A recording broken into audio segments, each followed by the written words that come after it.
Two people who might, though, considering their athletic ability, is Scarlett Herron and Emma Byrne. Guys, it's delightful to have you on. Emma, would you ever consider doing a High Rocks? Me? Yeah.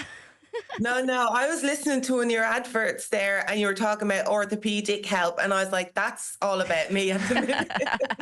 I'm more interested in that than anything else. Yeah, we can get you on to UPMC for the next time you're home. We have you both on because obviously this weekend is the pinnacle of European football with the Champions League final. Arsenal are facing Barcelona in Lisbon. And Emma, of course, you have the honour of being a winner of this competition before, one of a couple of former Irish winners. And I think all eyes are on this weekend's one in particular because of that Irish interest on our side with Katie McCabe being there. Do you remember what you were kind of feeling heading into your final?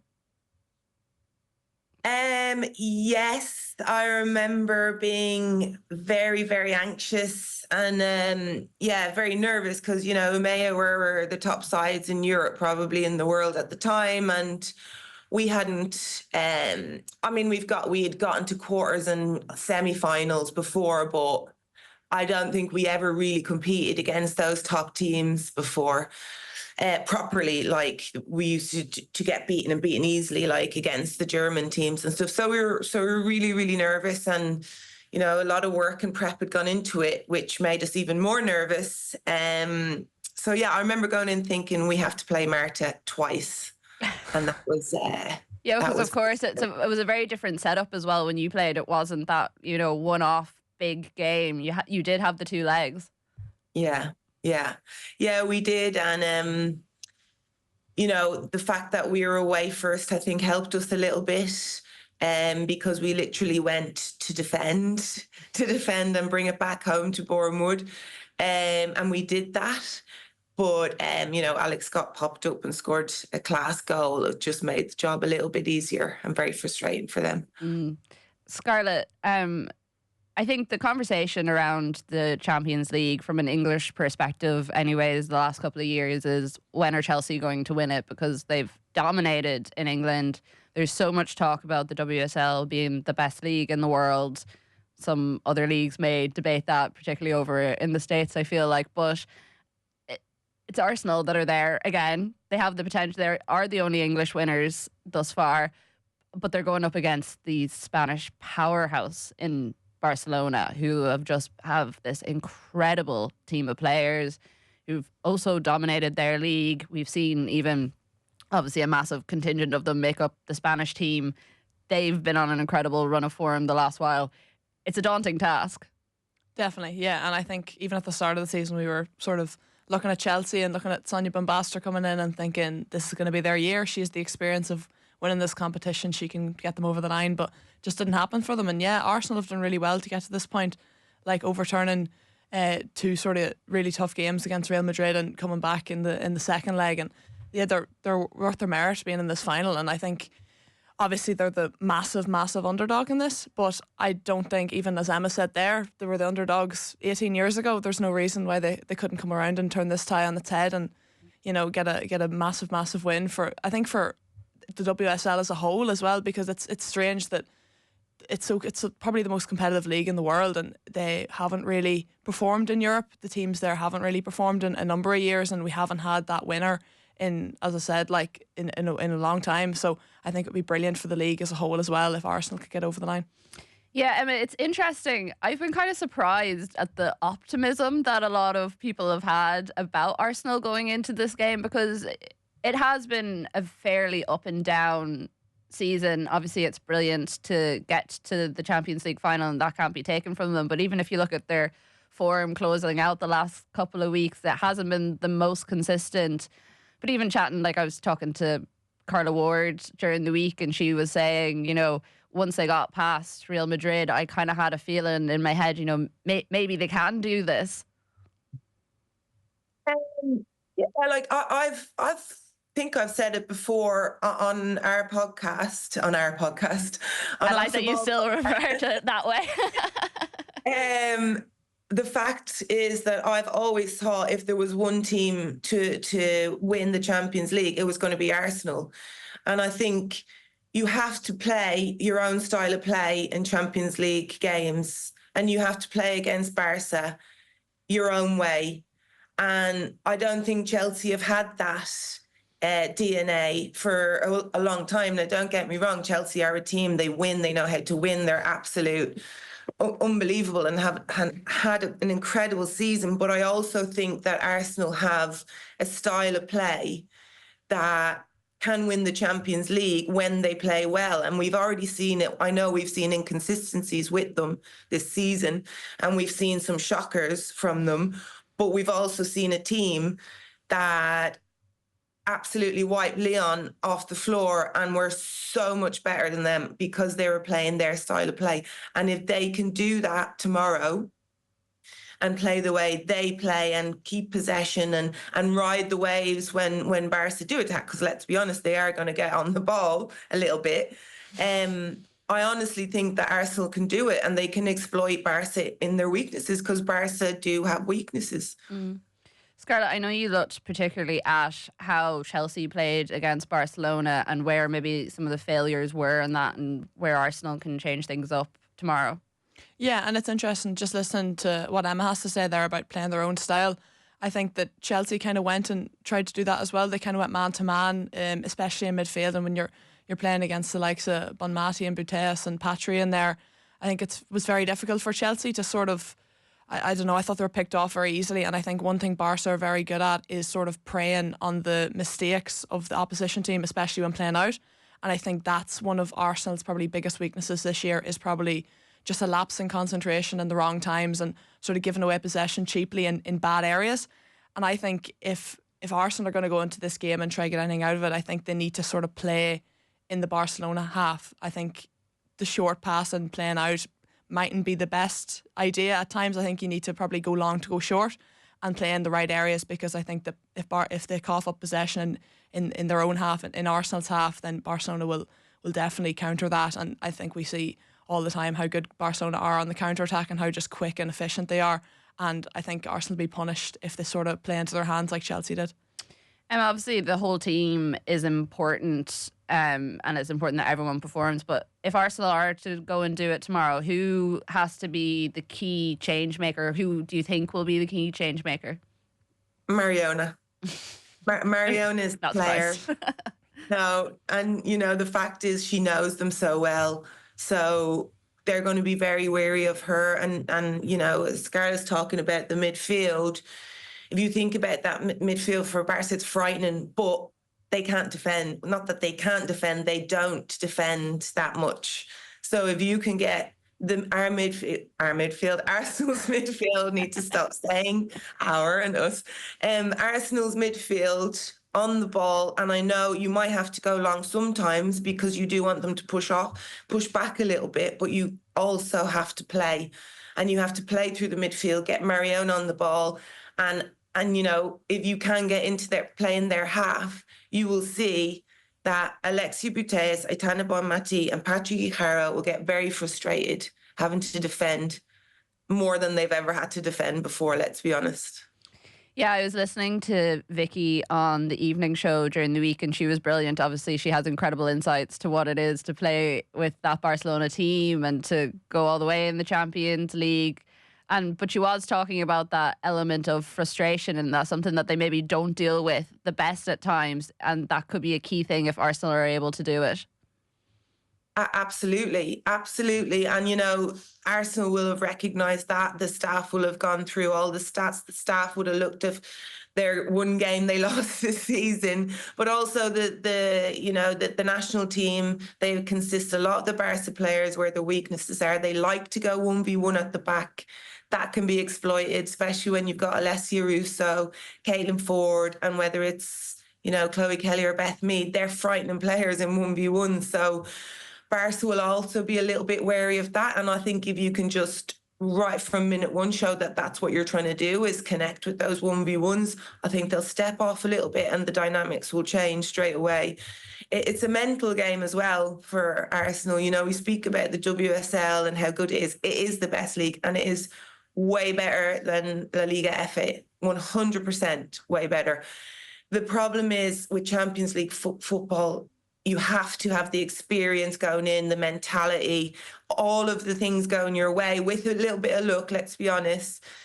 And, you know, it depends on how they go into the game. But I do think with Mariona in the team, mentally, it's a huge thing for Arsenal as well.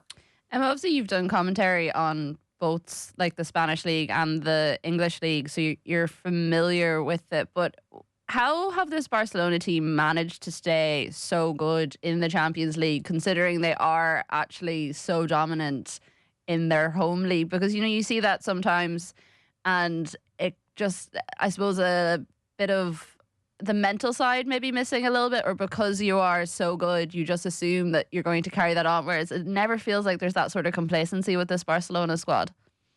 No, that's the thing. There's no complacency, that they're winners.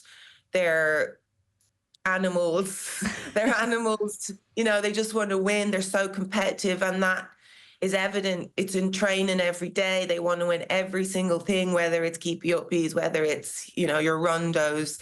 The training never, ever goes down. It's always 100% high and competitive. And I think that's the key in any training session, in any club. If you can keep your players motivated and hungry in every single session, you know, that's where you get the level from each other in the training. And, you know, your small-sided games, that's what they do. Small-sided games, little possession games is their main content of training. And it's extremely competitive every day. And that will never, ever drop off because it's their personalities. It sounds like a slightly terrifying environment to be a part of. Sounds amazing. I would have loved it. Because, you know, at Arsenal, we were the same when we were training. And, you know, we had our motivations and I had my motivations, and every single week was different for me. I always set different goals every week.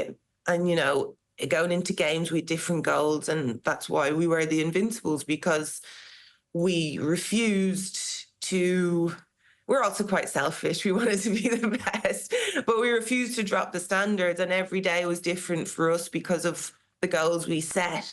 And Barca are the exact same. You know, they want to win this. They want to win Ballon d'Ors, and they're individuals that want to win as well as a collective. Mm-hmm. Scarlett, what are your expectations for tomorrow? How do you see it playing out? It's a tough question. I do think that Arsenal will find it difficult to deal with Barca on the attack, but then on the flip side, as we've been talking about, Barcelona also do have their weaknesses, and I think that Arsenal attack, in good form, will really cause them problems. And I think if you have the likes of Russo, Caitlin Ford, Chloe Kelly, if Beth Mead doesn't start off the bench, like, that's a very dangerous attacking line.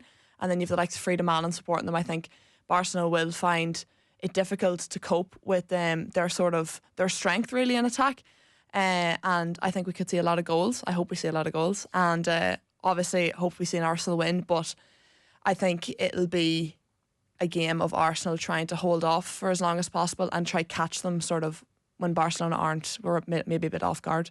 Yeah, I don't think I can take 2 Champions League heartbreaks in one season. So I'm very much counting on the women tomorrow. Emma, I mentioned it at the start, but obviously Katie McCabe is following in your footsteps as an Irish player in the Champions League final. Also some very important Ireland games coming up soon. So it's a big couple of weeks for her. How, like, I know you're obviously coaching her with the Ireland setup and known her for years, but like, what's the advice to a player like that in the lead up to something like this?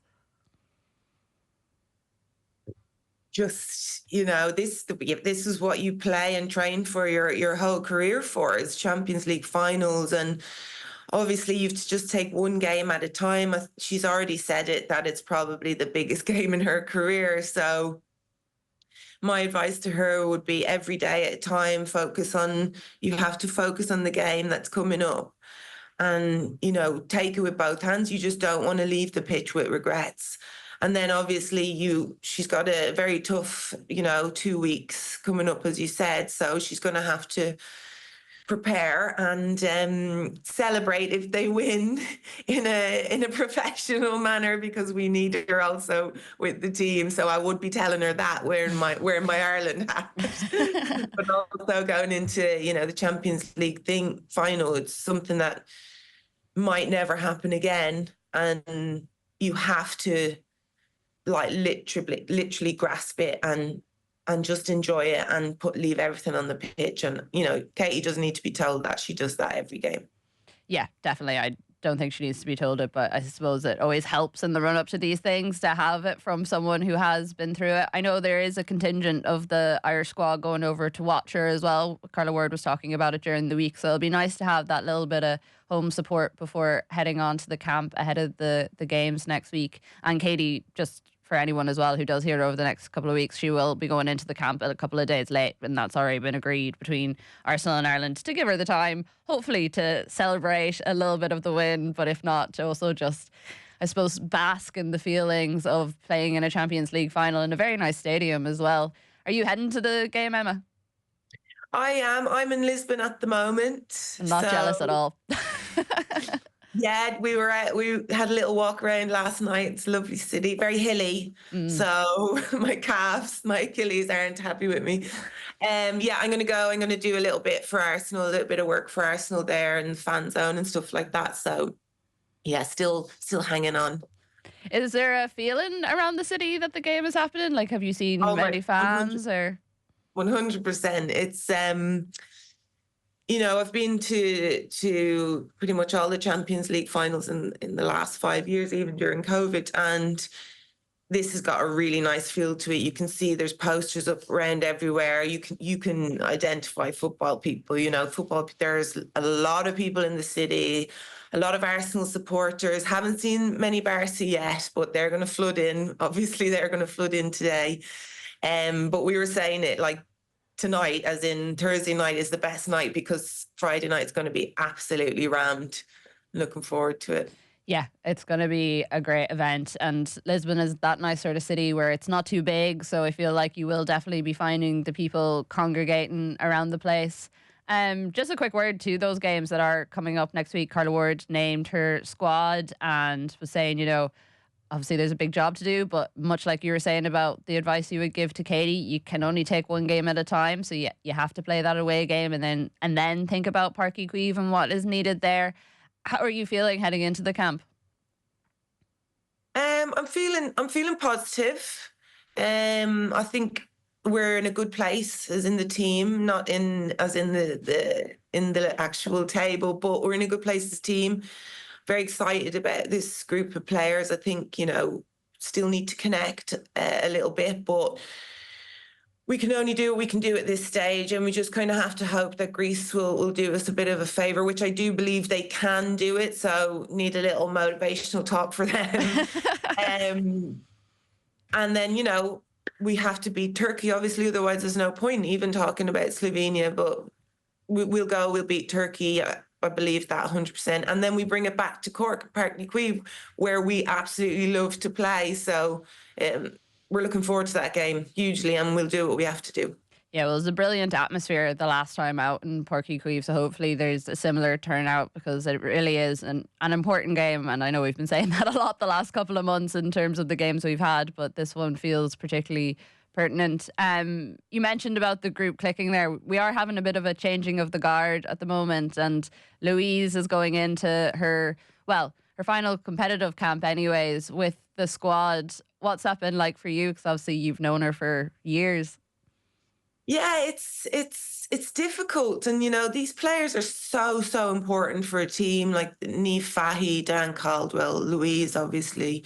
They're huge players for a team. And I don't think there's enough importance put on the effect it has on the squad as a whole. Not that the players might feel it or even realise, but they're huge leaders. They just come in, they balance things, whether it's at breakfast, whether it's on the training pitch. In general, they're huge losses for us, and the balance really changes. And it's about the staff and how they find a way to, you know, help encourage leaders in the team. And, you know, those players that like Jessie Stapleton, the younger players like Jessu and Heather Payne, and that they have to come forward and be the leaders now. And you can do that in certain different ways to do it, but it's very, very difficult to replace Louise Quinn, Niamh Fahey. Like, they're huge players, and well, you can't replace them.